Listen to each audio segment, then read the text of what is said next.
Hello everybody, my name's Quintin Smith, or Quins, and I'm here in a new series for Rock Paper Shotgun, doing cheeky little Let's Plays of early access games. Because what's happening with early access games? Nobody really knows, not even the developers. So in Darkest Dungeon, which is a strategy game, what players are doing is trying to reclaim their ancestral home, which is tricky because things have gone wrong there. It's kind of like... imagine sort of a horror game where everything is going wrong in a place all the time, except instead of slowly walking through it, you're making other people walk through it. You're running a whole group of heroes who are very slowly losing their mind, and I just realised that wasn't a loading screen and it was waiting for me to click. Darkest Quintin, here we go. So what you're doing is you see this town in front of you. That's not what your town's going to look at. Yep, here's my town, and it doesn't look anywhere near as good. In fact, we've just started the game, so I can't even access the blacksmith, or the sanitarium, or the abbey, or the guild, or the blacksmith. Wait, what's this? The tavern. I'm going to have to go on some missions first. And if we look up there, where the cursor is, that is the ruined husk of my family home. What do you have to say, Reynold? There's something terrible here. I can feel it. You're not wrong, Reynold. So... when the game starts after the tutorial, what you've got here are a couple of cheeky fellas. God, double clicking doesn't seem to be working. What we got here? Sort by level, sort by stress. I guess I actually can't look at the... oh, right click. Okay. See, this is one of the joys of early access is... Reynold, could you just give us a second, mate? They're constantly changing the UI, and that is a little adventure. So Reynold's a crusader. And he's a kleptomaniac and God-fearing, he's a warrior of light, and he's robust, and more on what that means later. And then we've got Dismas, who's an apprentice highwayman. But that's not enough. Good news, though, is that we've sort of put out word that we're just going to have these nice people, because other heroes are constantly coming to your town. In a sort of D&D style, they're warriors for coin and for profit and honor, except they don't quite realize how bad this adventure is going to be. So look, now just for free we've got this woman who's kind of a cleric, I'm not entirely sure, a seeker, and then we have a plague doctor. And the plague doctor is unusual in this game because mostly he's going to be causing plagues rather than fixing them. And then this is the estate map, where you go on little excavations, starting with the ruins, and you're going to be bringing back all kinds of things, like, if you look here in the bottom left, my rewards for going on this skirmish, where I'm going to venture towards some unholy abominations. I'm going to get some busts and some crests, which are two very nice fun words to say.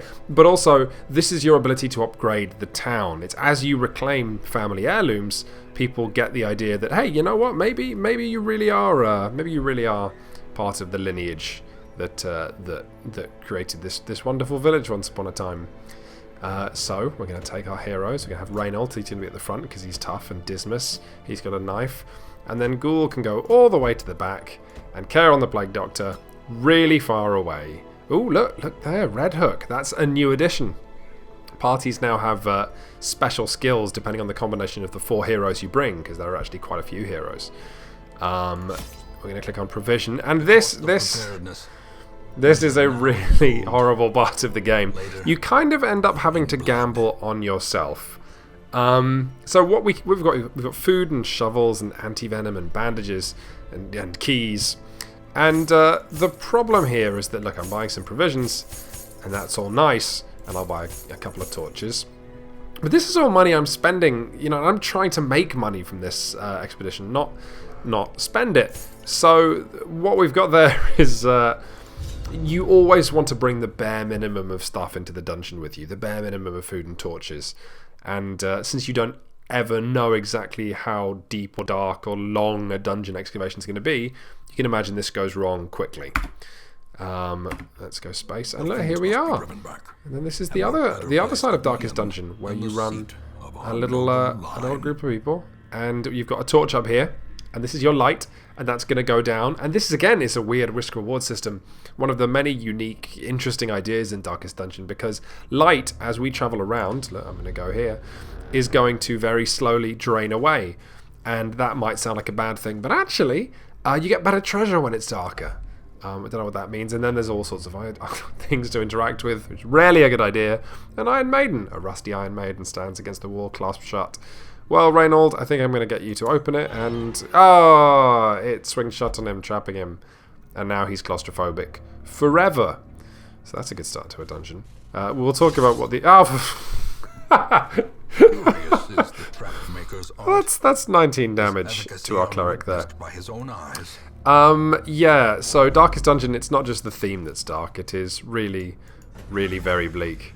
But look, we're making progress. Oh, okay, and here's a fight. And this is a sort of JRPG style system of your heroes have different skills, and then you can do different things with them. And because I'm talking to the mic, I'm not paying a great deal of attention to what my heroes do. So let's take a look.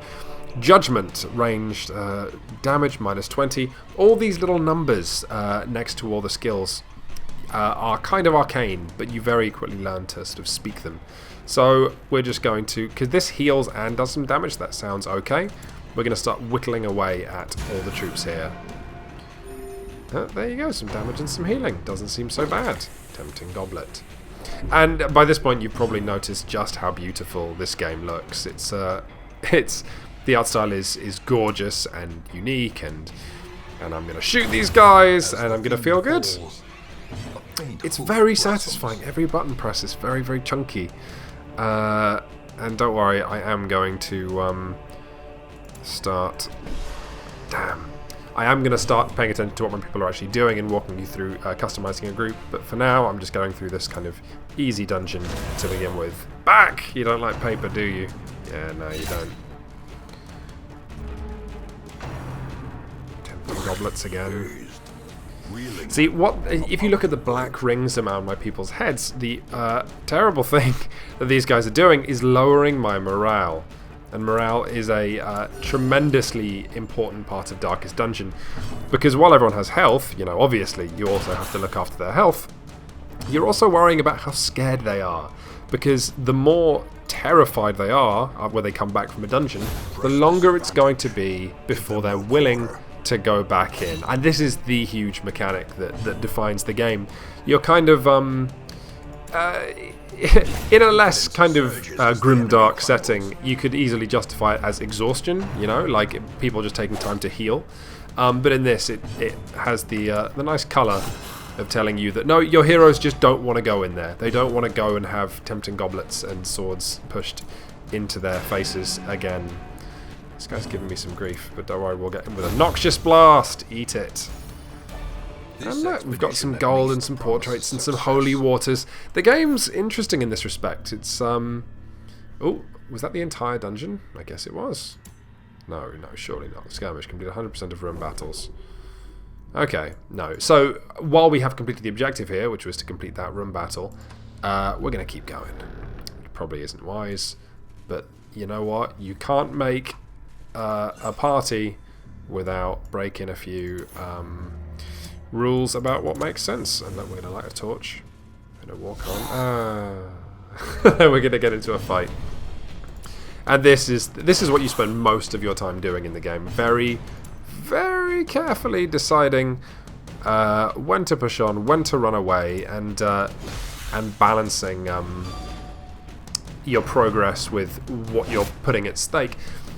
And to make a comparison with something like XCOM, which is another squad management game that probably most of you guys have played, the interesting thing here, as opposed to XCOM, is in XCOM, you know, you go on a mission, and then you do well, and you do well, and you do well, and you do well, until someone dies, or a couple of people die, and that's just awful. That's the end of the world. It's terrible, and it can feel sudden, and it's sometimes really hard to come back from, you know, losing your entire squad. And you don't feel like you necessarily have a great deal of control over that either, sometimes, especially not when you're starting to play. What this offers instead is death by degrees. You're slowly taking damage, you're losing morale, you're at the same time gaining little scraps of loot. What's in these books? Let's have no. You know what, Reynolds? We've had a really bad time. Dismas, you look at the books. It's going to be great. A hero reads a most unsettling passage, and the light is fading. Oh no! Well, good thing I've played this before. Good thing I bought some torches, and we got some light, and we're doing okay. Ooh. Hang on. I don't understand this. My objective was to complete 100% of room battles, and then this is another room battle. So, maybe my objective was to complete one room battle. I don't know. Tell you what though, these guys look pretty tough actually, so I'm a bit nervous. So let's start with some nice blinding gas. Let's blind the damage dealers at the back there, who I should explain actually. In this game, positioning is enormously important. You see we've got 4 people standing against 4 people. Every single skill, if I hover the cursor here, you can see the white pips on the left are where in the party they can stand and still use that skill. So in the case of Divine Comfort here, as long as you're not in the very front, you're fine. And likewise, offensive skills, the red pips show who you can target or whether it targets multiple people. And the cute thing here is you start getting into skills which let you pull monsters out of place. So for example, pushing a melee monster to the back of the party means he's, in many cases, useless. And not seen a game do that before, so that's pretty interesting. Can I stun? Stunning blow. Let's stun. Who hasn't moved recently? I feel like the Bone Soldier hasn't moved. I wasn't paying attention. Let's hit him in the head. Bam! Are you stunned? Great. Stunning. I sure love to stun things because it means that they don't attack you. See if we can kill that soldier with a grape shot. Oh, that was bad. Oh, look, here we go. So an Eldritch Pull, yoink, pulls my... oh, this is getting really bad. Pulls my priest to the front of the party. And now she's going to have a bad time up there. See, she can only use 2 of her skills, which are Illumination, which would illuminate something. Or let's illuminate. Let's illuminate the Bone Soldier. Oh my god, he's still got 1 hit point left. This is really, really not ideal. Good thing we got classic blinding gas. Love my blinding gas. Tell you what, the Plague Doctor when I first played this was significantly worse than I can already feel he's quite strong. Boom! We don't like that, do we? This is a lot of what Darkest Dungeon's been doing with its time. Actually, it's been tweaking so many variables in a game like this. Just an absolutely boom! Ridiculous number of stats and skills and characters and monsters and items to tweak. And the version I played, that was the problem I had with it. Was stuff just didn't feel. It felt like I was looking for ways to min-max the game, looking for ways to break it. You know, looking for where the developers' maths was wrong. So they've had months and they've been patching it almost on a weekly basis. So that's not something that you guys would have to worry about so much now. And I'd imagine that like Invisible Ink, which spent a hell of a long time in early access, eventually they decided, yeah, it's balanced now. And sure enough, it was significantly more balanced than most games I play. Should have finished off the cultist there. Let's finish her off. Oh no, she's going to get another attack. Yep. And anyone who's played JRPG, ooh, stressful. You're stressing him out with your incantations, girl. Anyone who's played JRPGs will remember the idea of trying to keep. There's lots to pay attention to. You're trying to pay attention to which monsters have and haven't attacked this turn. You know, so you can kill them before they get their turn's attack off. And remind yourself that overconfidence is a slow. And then there's you know, stunning and poison and all those other fun things. We've got an heirloom chest. The contents are mine. Oh, that's it's not much of an heirloom, is it? It's 100 gold and a torch. Seems rubbish.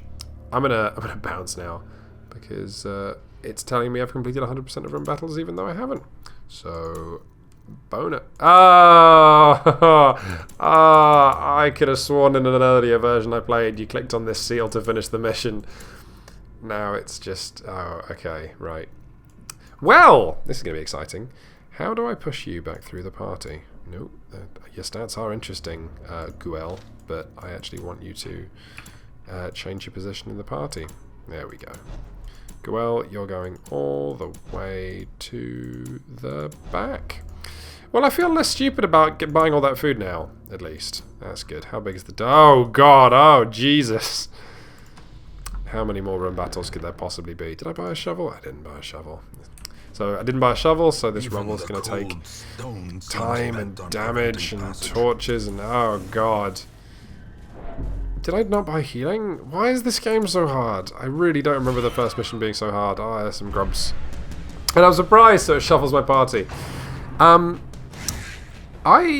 my plan when I started recording this Let's Play was like, yeah, I'll just kind of give you guys an introduction to the game while I, oh thank God, heal the hell out of the party. Give you guys an introduction to the game while I go through the first easy dungeons, and now I wasn't really paying attention, and now my party's wounded and stressed and alone and dying, and there's a good ways yet to go. So I tell you what, we'll call this a little adventure if I actually make it through in one piece. You can always surrender. Look, see, Reynold can't do anything, so for his turn he's actually just going to start shuffling forward, pulling his way to the front of the party. Good old bit of party healing. Love me some party healing. Go on, open the vein of that. Spider. Yes! Executed with impunity. Executed with impunity. You can, as I was saying, always just leave in Darkest Dungeon. You can just go, nah, and leave. And that's good. Except, I'm not even looking at those books now. You can leave, but the problem with leaving is your group don't even get the benefit, the morale benefit of, oh, what's this? It's a jug. Decorative urn. Let's definitely root through some ashes. Nothing will go wrong here. Sentimental gifts. Rubies. Shit, that's pretty good. Always root through ash, guys. It worked for me. So yeah, you can leave, but then you don't get the morale benefit of successfully at least going into the dungeon, you know, and doing what you set out to do. Gross. Oh, what? Oh, that's a new effect. Marked. Attracts enemies and takes more damage from some attacks. Wow. Noxious Blast.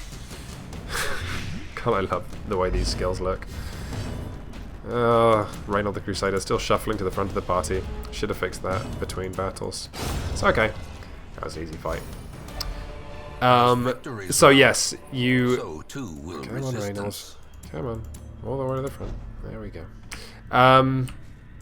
Yeah, so if you do at least go into a dungeon and kill a boss, then your heroes will be like, well, that was awful, but we're winning. Keep the fire burning. Don't want the light to go out. Yeah, they'll be like, that was awful, but at least we did it. Whereas a lot of the time, if you don't complete a mission, all the heroes you used will be totally out of bounds. Unable for use for the next few missions, which is really bad. I hope you guys don't think from all my complaining and whinging that I'm not having fun. It's this game is great. I lost, God, probably about 10, 12 hours to it when it first came out. Oh, Kayron, you really don't want to be there. Run away, Kayron. See that guy at the back of their group passed rather than attacking because he couldn't attack because he's melee, and I'm going up against 4 melee troops. No, he's gonna... See, Kayron, rather than even attacking, although I could attack, I think it's more important that I start shuffling back into a proper order. Oh, God damn it. Don't know why I'm being surprised so much. Oh! That's extra damage against undead. There are, of course, skills I can get and different people I can bring in and items I can equip to reduce how much I'm surprised. I mean, you can affect absolutely everything in this simulation. You can... Any variable you don't like, whether it's, being too affected by stun or being... Your morale goes down too fast, you can tweak your party in the way that will fix... Oh, come on! In the way that will fix it. So yeah, it's not that I'm not having fun with all my complaining. It's more like, the game is really tough and you constantly feel like it's not catching you a break. And that's fine. Ooh, jeez, really close to death. We'll see about... I need a healer, said the healer. Got some crits there, that was good. So yeah, it's not that... Let's get a stun blow. It's not that the game's, not fun. It's just very, very tough, and that's entirely the point, And it's nice also to play a game where the art style so pairs up with the game's kind of attitude in that way. It feels cruel and unfair and silly, and the art is cruel, fair, and ooh, I've got a haste chalice. Can I equip that now? Oh, it reduces her stun chance, but makes her faster. I don't think she has any stun skills on her, so let's just... Congratulations on your new chalice, girl. Let's all have a snack. Let's all go to provisions. Let's all go to provisions.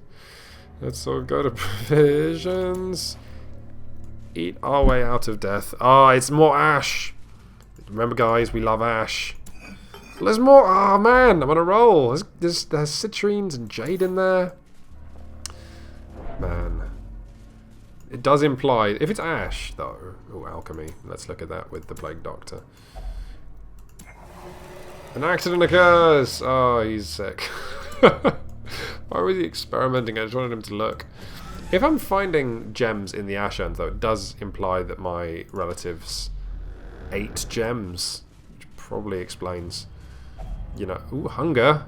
Let's eat 4 food, regain 5 health. Bonus. Yeah, I've done this before. Oh no, it's getting dark though. Let's very quickly run all the... Oh, it's a trap. Injury and despondence. Oh, he's despairing and he's injured. So because it's dark, this fight is likely to be tougher than I would like. But it is the last fight in the game. Oh, it's not so bad. Last fight of the dungeon, guys. We can do this. Yeah, we'll just get some healing on. Why can't she do that? Why? Oh, yeah. Because I'm clicking the wrong area.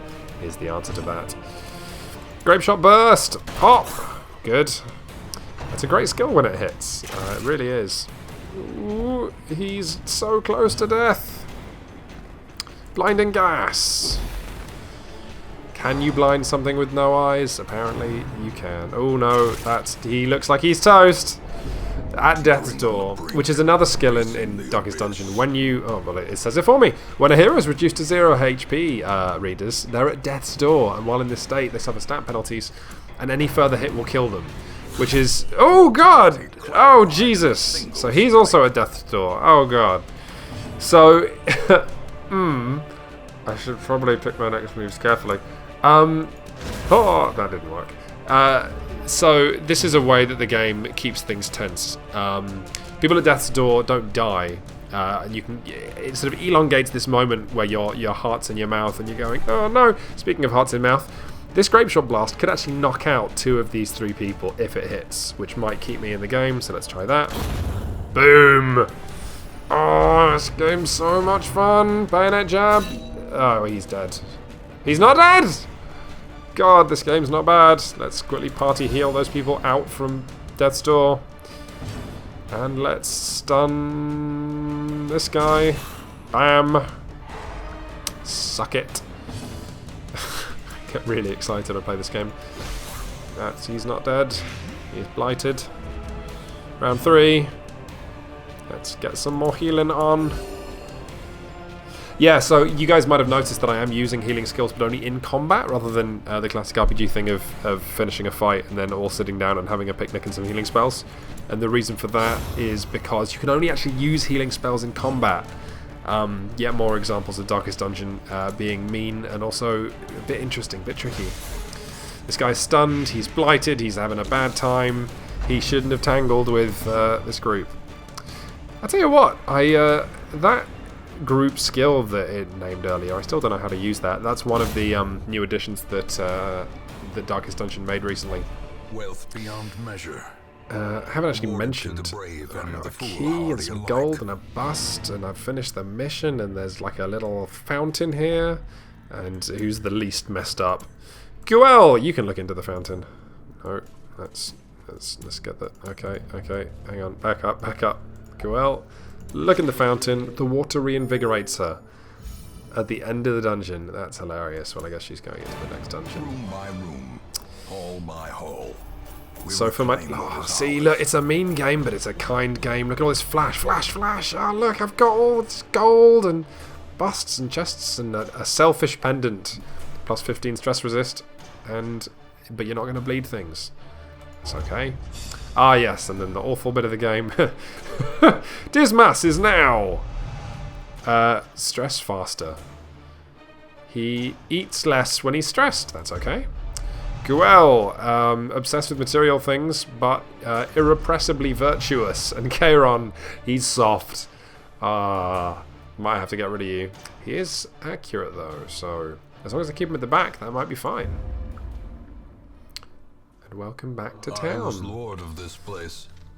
He was lord of this Before place. the crows and rats made it their domain. Ah, now. So, here's a great place to show you guys how this works. Cards and curtained rooms promise solace to the weary and broken alike. So, the tavern and the abbey The cobwebs have been dusted. allow the people keys to set basically straight. chill out. The abbey calls to the faithful. Trying to find the bit of the... Right, yes. So, if you look here, and you see all these white squares, Charon had a bad time in that dungeon. Night Owl. Warren's foe misses the spot. So this is kind of what happens. Your heroes level up, and we've got some people here who are well on their way to level 2. But these white squares are what you're also managing. If I took this group, well, Reynold, Dismas, and Guel could probably go back into the dungeon. Charon, not so much. Charon's losing his shit a little bit, but we can send him to the tavern or the church, and some people like to do different things. In the case of Charon, he's not fast, I don't think. He's he misses the spot and he's soft. It's not what you want from a hero, really, and he's scared of Warrens. He's not exactly Aragorn. Anyway, all the same, he does have some XP. He has 2 XP out of 8. So we're gonna pop him in the bar where he can drink, which is bleak. But I tell you what. So he's drinking now, and I can't use him, but he'll be marginally less stressed after the next mission. So now I only have 3 heroes, but look, that's okay, because I've got new people. I've got a Hellion. He'll do. Barbaric rage and unrelenting savagery. And then, so I should also explain that, so this is kind of the interesting thing. It's not that you have 4 heroes who you're constantly using and leveling up, and sometimes they die. It's that you'll actually end up with a roster of, like, I have 9 slots here. I might as well grab this highwayman just because he's here. Because I have the slots for him and it doesn't cost anything. And so your heroes are getting stronger, but then you're also risking the fact that they'll go mad, and they also become more nuanced and difficult. So a common thing is that a hero will become sort of penitent, so he won't go to the tavern, he won't gamble or go to the brothel, he'll only go to the abbey and pray. And that's problematic because the caretaker, who actually runs this town, is often taking up slots. How do you get more slots? Well, this is why we've been collecting busts and shields and things. You can upgrade multiple different areas like the Penance Hall or the Transept or the Cloister, but then that's also stuff we could be using to upgrade our stagecoach. We can upgrade the stagecoach notchwork, the network, which would increase how many heroes arrive each turn. And then of course, because video games, as you upgrade stuff, it looks prettier on the map. But you know what? I'm not too fussed right now. I just really do need to unlock my my blacksmith and my guild, because that's what's going to let me upgrade weapons and things. Oh, look at my nice level 1 heroes. I'll take some of them in for sure. So if I'm keen to do that, then I guess it's just time to go on another mission. Oh God, let's look here. We've got this quest does not involve camping. There's something funny about that. Like, it just makes me. It reads like something like you'd read in a middle class brochure. It's like this holiday does not involve camping. Don't worry. Short, medium. No, don't like that. We just want a short. Let's explore 90% of rooms, and it gives us a survival guide. That actually looks really nice. You're better at scouting and you're better at disarming traps, and you learn less because your head's in a book the whole time, I guess. Good old Reynold, he's going to come back. We're going to have our Hellion, Furnival. She's probably fine. You know what, Furnival, you can sit in the front line. Reynold had a bad time. Dismas, you're level 1, you're coming in. Guel, you're coming too. And we're going to explore some rooms. And I'm feeling pretty flush with the cash right now, so we'll go with a shovel. Oh, you guys, I'm spoiling you. And we'll go with 4 torches? 6 torches. Seems good. Let's rock! It is lovely seeing early access games develop and change very slowly. Pace out the halls of your lineage. Pace out the halls of your lineage, he says. And now you can see we're not in the starter dungeon. rooms get more difficult to... Oh, God. I have to explore 90% of these, but as you can see, I don't want to double back, so it's like a little mini puzzle. I like to always just clear off the dead ends first. Ash! What do we say about ash, guys? We always look... Oh, there's nothing but ashes inside. Guess this guy decided not to have rubies for dinner. Ooh. I came from nothing, but I'll not end with nothing. Ah! Because she's a materialist. She's automatically rummaging through stuff. That was a nice bit of storytelling. And this was a nice hallway with no monsters in it. How lovely. No monsters in here either. Awesome. Maybe the whole dungeon has no monsters in it. That'd be good. Oh, she's losing her shit a little bit. You know what? It could be brighter in here. Could be brighter. So we'll brighten it up. Okay, now, what way should we go, boys and girls? Yeah, so a friend of mine who was in the games industry said that the nice thing about Kickstarter is everyone was kind of... he was watching everyone become sort of like jaded publishers. Like, he obviously works in publishing, and he said it was... The volumes are unremarkable.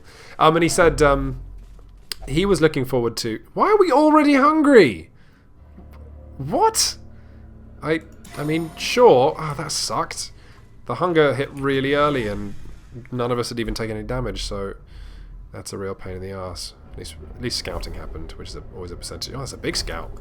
Always a percentage chance. No monsters, though. That's great. So yeah, this friend of mine who worked in publishing was always saying, let's disarm that trap. Let's get the bandits to do it, because bandits... Oh, no, it didn't work. Sorry. Ambushed by foul That seemed unfortunate. I'll finish this story eventually. A friend of mine who worked in publishing said he was enjoying the kind of Schadenfreude of watching everyone, like watching Kickstarter appear, because people were... Basically, people were realizing that publishing is a harder job than they realized, and they end up being quite jaded and not backing some games and not believing that some games would succeed, all this kind of stuff. And but you know what? There's a flip side to that. It's less negative, which is that it can teach you how satisfying being a publisher can be. You know, when a game's on early access or it's kickstarted, then you play it and you see it grow and come along, and you play build after build. It's nice. It's like having a tiny digital kid. Ooh, look at all these Hellion skills. Got the wicked hack, and the if it bleeds, and the adrenaline rush, bleed out. Every class actually has loads of different skills, and different people who come to your town will know different ones. What does this one do? Bleed out, target. I don't know what that does. It does 30 damage apparently. What? I have no idea what just happened. I think that was a crit. Oh, this is a nice fight. It's all going... Everything's coming up Quinn's. Oh, look! They put little marks next to... Now that's new as well. What was I just saying? It's interesting seeing how these games develop. There are now little marks next to people to show whether they've gone that round, so you don't have to memorize it. Oh, interesting. I always thought that was part of the game, sort of having to keep in your head who'd gone and who hadn't, but evidently the developers felt otherwise. That's a nice chest, but I don't have a key for it. I was too cheap to buy a key. Story of my life. Ooh, now, see? Now we're getting into some tactical decisions. So this guy at the front has 24 HP. So he's going to take ages, and if I chisel away at him, all these dudes are going to be beating me up. So let's do what I can with ranged attacks to finish off the small guys first.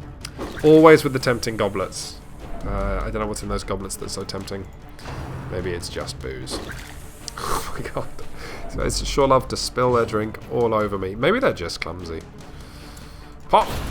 Oh, what a shame. Killed the skeleton before it could move. Dodge. I feel like everything's going my way, frankly. So, bleed out. Target. I'm still trying to decipher this. There's a lot of acronyms. Target, bleed, 3 points around for 3 rounds. But, oh, I see. So it does more damage, but you then get too much. No, I don't know. Adrenaline rush, that seems simple. You just go mental. If it bleeds, let's just do a wicked hack. Wicked. Nice. Let's do a cheeky stunning blow. Stun the big lad so he doesn't attack. Oh, he resisted. I sure thought I was smart there. These guys are very fast. Faster than me. All up-ins with the tempting goblets. And that's doing stress every time as well. God, look. She's losing her mind. Oh, it's really not good. Well, let's at least heal the party a bit. The camping it mentioned earlier. Let's bleed. Oh, no, that only works on the guy in the front, I see. The camping it mentioned earlier is a really interesting mechanic. So in addition to all these combat skills that you can see me using, you can camp. And every character actually has camping skills, and it's really thematic. It's a weird system because it essentially doubles the amount of skills you're paying attention to on your heroes that are developing. Very much the kind of thing that would only come about as part of a Kickstarter backer award because it sounds cool. It's like there'll be camping in our game and you can give speeches and stuff and take heroin, which is a real thing in the game, or at least not actually heroin, but fantasy heroin. You know, milk of the poppy or whatever. You know, it's cool and thematic, but yeah, it is very strange to suddenly, like, you're a few missions in and the game goes, hey, now you can camp, and then it's like, oh, what? But I was still just paying attention to the existing things. Mooncloak! Plus 10% protection if torch below 25, but if your torch is high, then it reduces your protection. Yeah, so this is a whole... Can I open the chest? I can open the chest. And it's got a dodge stone, increasing my dodge but reducing my accuracy. Well, who has good accuracy? Accuracy 80, 80, 85.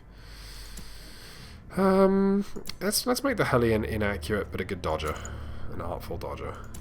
And let's, you know what, Reynold, you can take the front because that Hellion's getting all beat up.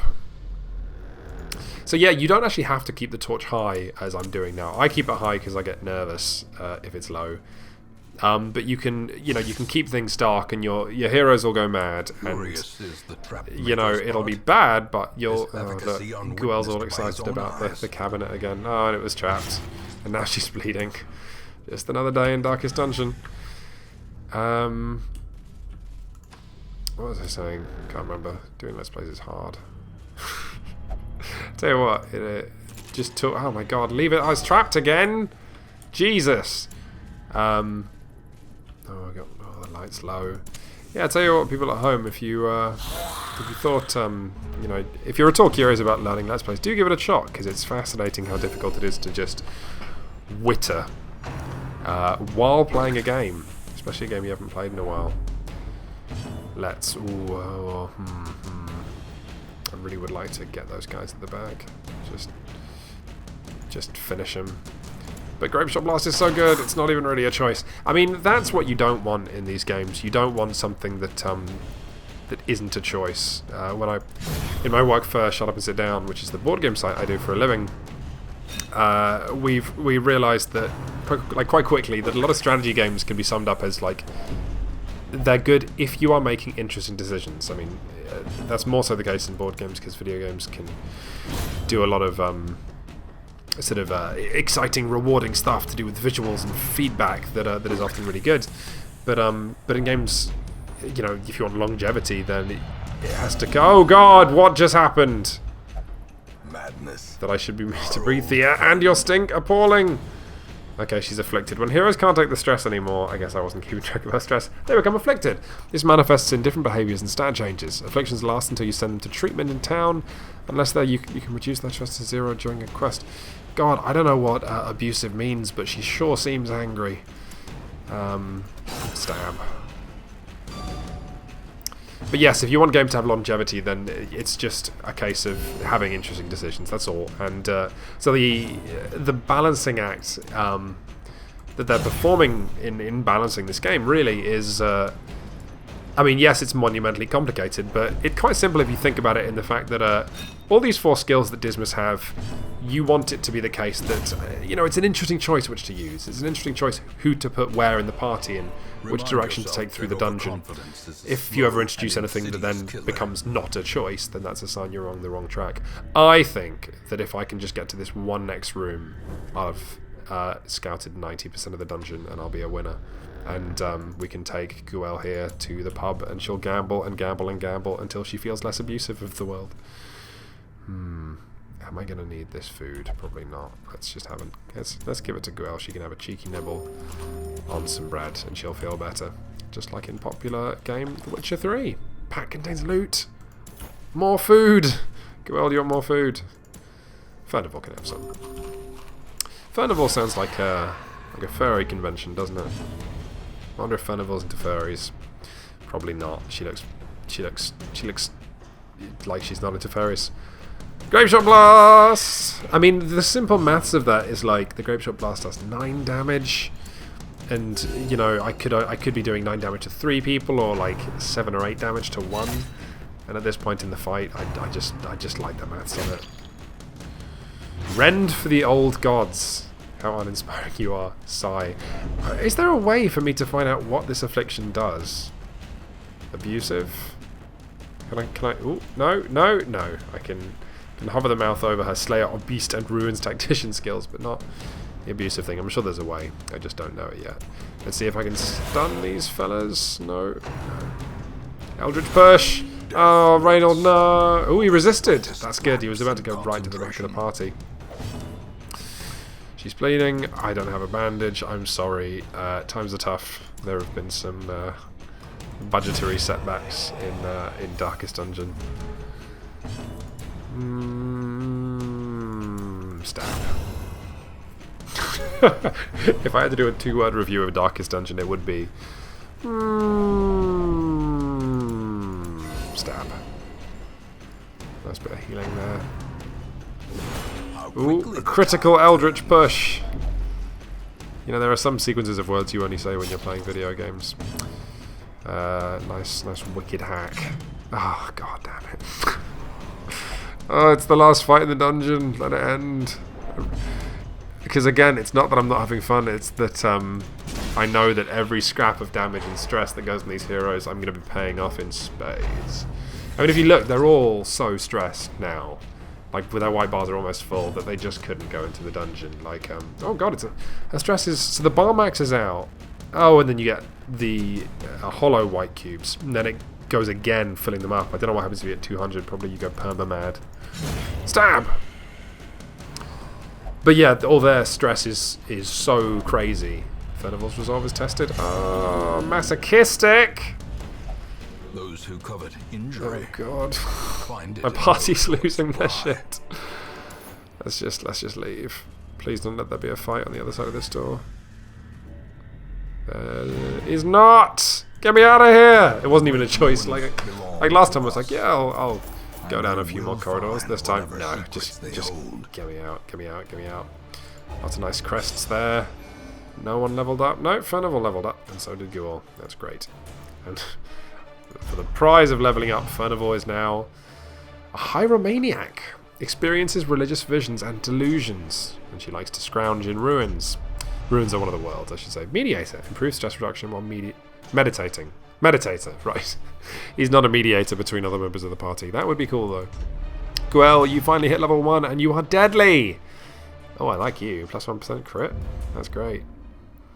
Now I think... The poor caretaker. Yeah, the blacksmith in the guild. Duties Now here unlocked. Oh, good! have My favourite feature of Darkest Dungeon, since we last left him. You remember Charon, the plague doctor we put in the tavern? Well, Charon went on a drunken bender and hasn't been seen since the previous evening. Although he did recover 45 stress.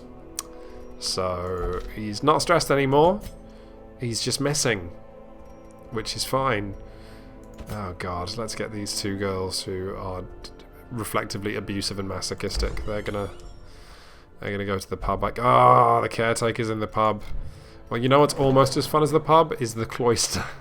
Peace through meditation. Guel's having religious visions, I think. Is that Guel? No, it's Furnival, isn't it? Hyromania. Yeah, so Furnival, just for thematic purposes, is going to have a good time in the cloister. So much money. God, it's so much money. And then Guel, you're a Vestal. I don't really know what a Vestal is, but you have a mace and you rain judgment upon people, so you're pretty religious too. Let's have you pray. You can pray and then you'll feel much better, I promise. Oh god, it's just me and the lads now. So now, here we get something that you might be more familiar with, the blacksmith. Reynold, you know what? You've just been a class act the whole way. So maybe I'll upgrade your weapons. But to do this... Weaponsmithing level 1, yeah, I'm going to have to upgrade the blacksmith a little bit. I don't have enough papers, documentation. Well, that's a bust. So I guess I'm not going to be doing that after all. Instead, let's go to the guild.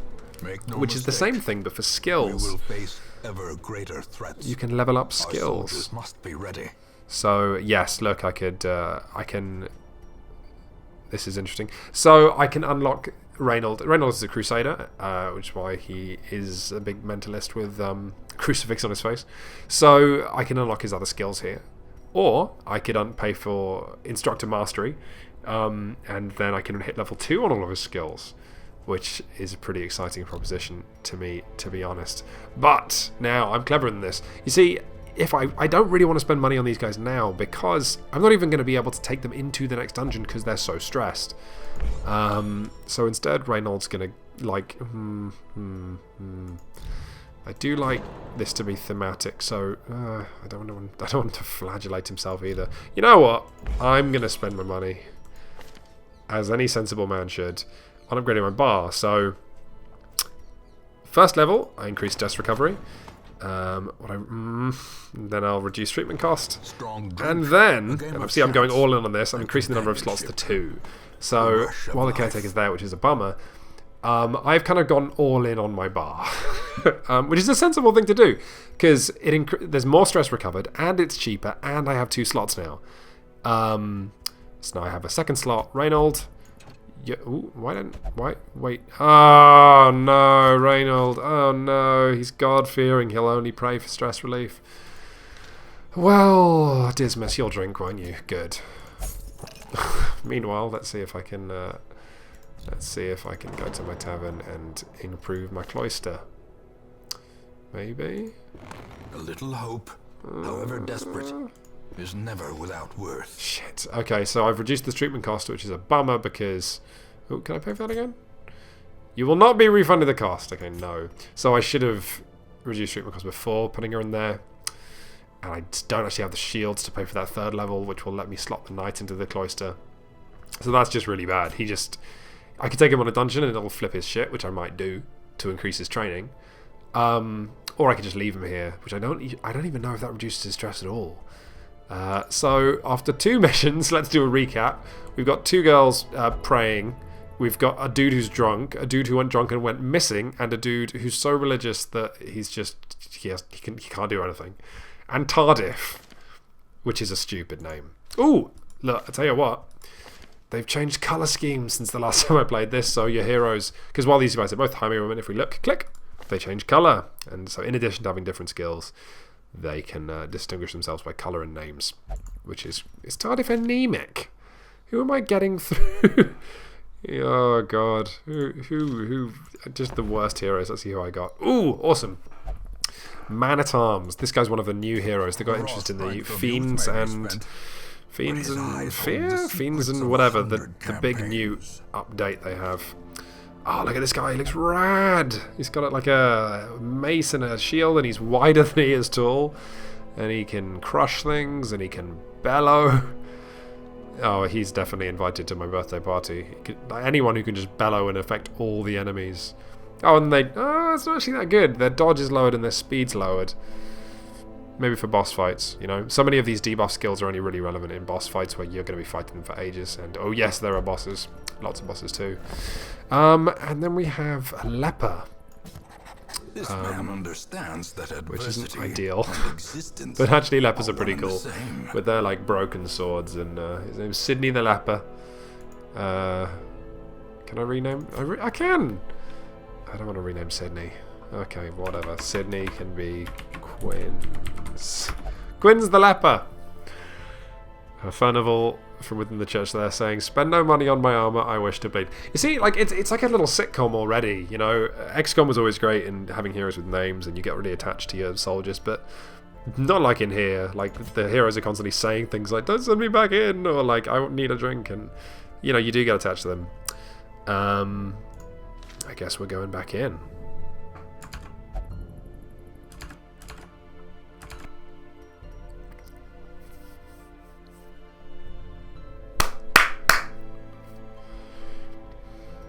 And that's kind of an introduction to Darkest Dungeon. And oh, look, yeah, I have uploaded my... see, if I was clever, what I would have done is taken a look at what the building looked like before I upgraded the tavern, so I could see whether the roof got a bit higher or it got another window, which is, of course, my favourite thing to do. If you do like this game, then I would absolutely recommend you get involved, because you know, you'll have fun poking around for a good few hours, and then you can just sit back and wait like a chicken on an egg, waiting for the game to become even better and get even more content. And I'm really excited to see where this game is going, because as you can see, it's kind of a class act. Thank you so much for watching, everybody. Do hit, subscribe. That's what people say at the end of YouTube videos, isn't it? And do leave a nice comment on RPS if you've enjoyed listening to me have a bad time in a dark room. Bye, everybody. Oh, Quinn says, I'm prepared for what lies below. It's like a metaphor for what's going to happen in the rest of my early access series.